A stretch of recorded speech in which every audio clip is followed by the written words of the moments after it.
Olodum movimenta o mundo inteiro e africaniza o dom que compõe a natureza. É Deus dos deuses Olodum movimenta o mundo inteiro e africaniza o dom que compõe a natureza. O negro revela a grandeza, se o mundo não reina a tristeza, não. Infinita beleza, o sétimo sentido da tal legião. Pelourinho é meu quadro negro, negro, retrato da negra raiz. Um canto singelo e divino traz simbolizando essa negra razão. Quem sou eu? Riba! Negro, Oi, oi, oi. negra, Quem sou eu? negro, Oi, oi, oi. negra, Raça negra que oi, oi, oi, oi. raça negra, Chorou no Pelô, raça negra, Bahia, Salvador. raça negra. Deus dos deuses Olodum movimenta o mundo inteiro e africaniza o...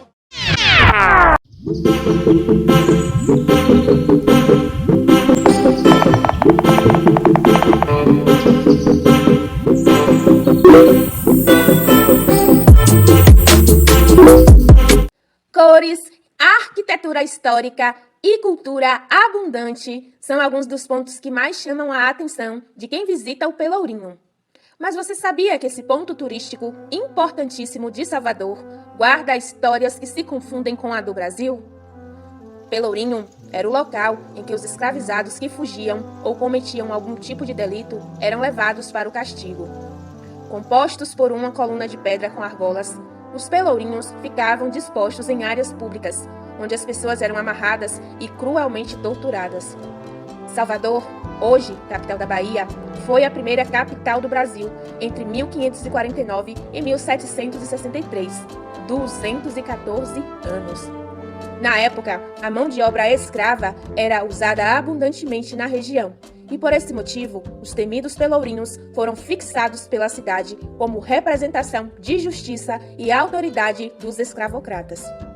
Alguns dos espaços que receberam os pelourinhos foram o Terreiro de Jesus, a Praça Castro Alves e a Praça Tomé de Souza, onde estávamos.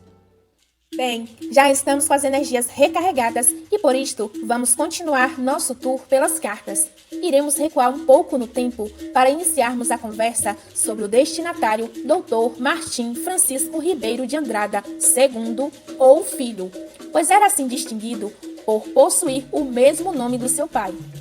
Oriundo de uma família muito tradicional, ligada à nobreza e fervorosos políticos, pois o Dr. Martim II era sobrinho de nada mais, nada menos que do patriarca da independência brasileira, o ilustre José Bonifácio de Andrada e Silva.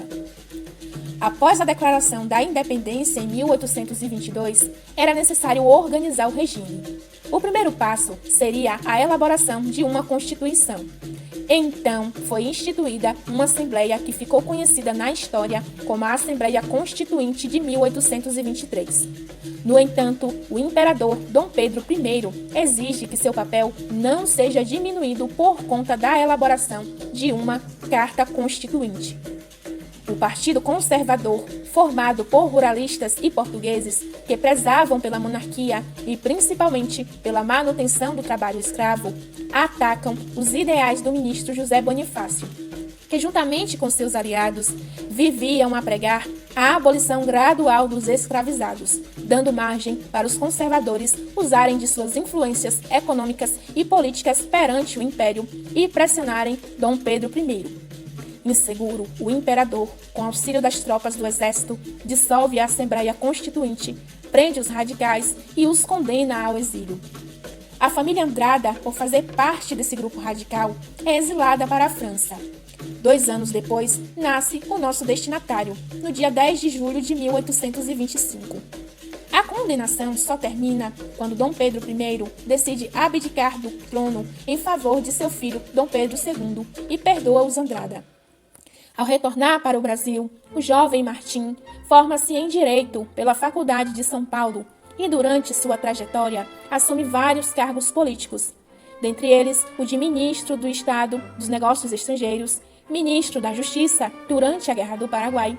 Foi membro do Conselho de Estado e conselheiro de Sua Majestade, o Imperador Dom Pedro II, mantendo assim a tradição familiar dos Andradas e os ideais políticos, pois era um dos principais líderes do Partido Liberal, que sustentavam, pelo menos no papel, os ideais de uma abolição dos escravizados de forma gradual, mas que na prática mantiveram-se tão escravocratas quanto os ruralistas membros do Partido Conservador.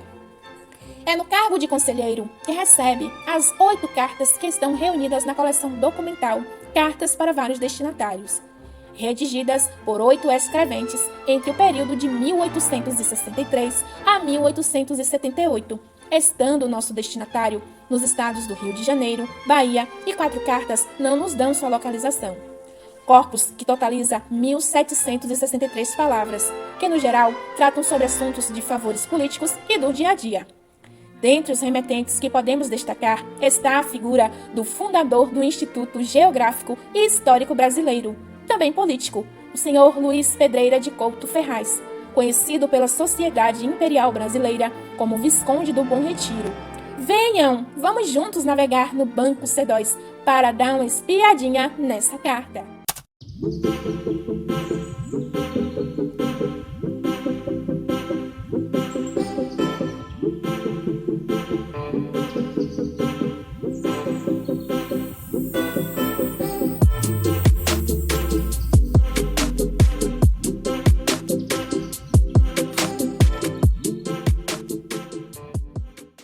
Chegamos à carta de número 100. O seu original está sob a guarda do Instituto Geográfico e Histórico da Bahia. Segundo o processamento realizado pela professora doutora Zenaide Carneiro, a carta foi redigida em 2 de fevereiro de 1878, no Rio de Janeiro. Vou lançar um desafio. Mas estão lembrados os tipos de edições que o Banco C2 disponibiliza para o público? Vamos relembrar? Temos a edição facsimilar, que é a fotografia do documento, edição diplomática, que é conservadora, preserva fielmente a escrita da época, e, por fim, a edição modernizada, que aproxima o texto para a ortografia atual, utilizando a primorosa ferramenta digital Redictor. Lembraram? Pois bem, vamos comparar as edições diplomática e a modernizada para podermos observar algumas diferenças entre o português usado por nós e o português do século XIX. Topam? Tenho certeza que sim. Vamos lá? Logo de início, nos deparamos mais uma vez com um recurso linguístico muito familiar, que são as abreviaturas. Pois na atualidade, por conta do avanço tecnológico e a necessidade de uma comunicação rápida, é largamente utilizado. Contudo, notem algumas palavras com a grafia diferente da nossa, como a palavra prontidão, que está escrita como promptidão, recomendação, escrita com 2 M's. A gente olha e dá logo vontade de atualizar para a nossa grafia, não é verdade? Essa duplicação é denominada pelos linguistas de geminação, uma herança gráfico-fonética do latim, língua-mãe do português e de outras línguas latinas, como o espanhol, que ainda preserva de forma muito visível na pronúncia e na escrita algumas dessas consoantes. Se formos pesquisar outros textos de épocas mais pretéritas do português, notaremos que o uso das consoantes geminadas era constante. E isso se deu por conta dos intelectuais e dos primeiros gramáticos da língua portuguesa que vivenciavam o período do renascimento cultural, que tomaram como base a escrita do poeta Luís Vaz de Camões. ícone da literatura portuguesa e pioneiro desse processo que é denominado de relatinização do português, pois os gramáticos decidiram perpetuar essa herança latina, cujo objetivo era a elaboração de um léxico erudito. E esse fenômeno também chegou até a grafia do português brasileiro, por conta dos filhos das famílias abastadas que eram educados na Europa e, quando vinham para cá, carregavam esse conhecimento e transmitiam aos seus, sendo então indício de uma escrita de pessoas consideradas cultas. Aí você deve estar se perguntando, mas no português ainda temos RR e SS. Entenda que essa marcação gráfica no português diz respeito a dígrafos, que é quando temos a representação de um som por duas letras. No caso das consoantes geminadas, elas são grafadas e pronunciadas. São muitas histórias e caminhos percorridos até aqui. Agradeço a vocês que nos acompanharam nesta jornada. Em breve passearemos por outras correspondências, mas não fiquem ansiosos.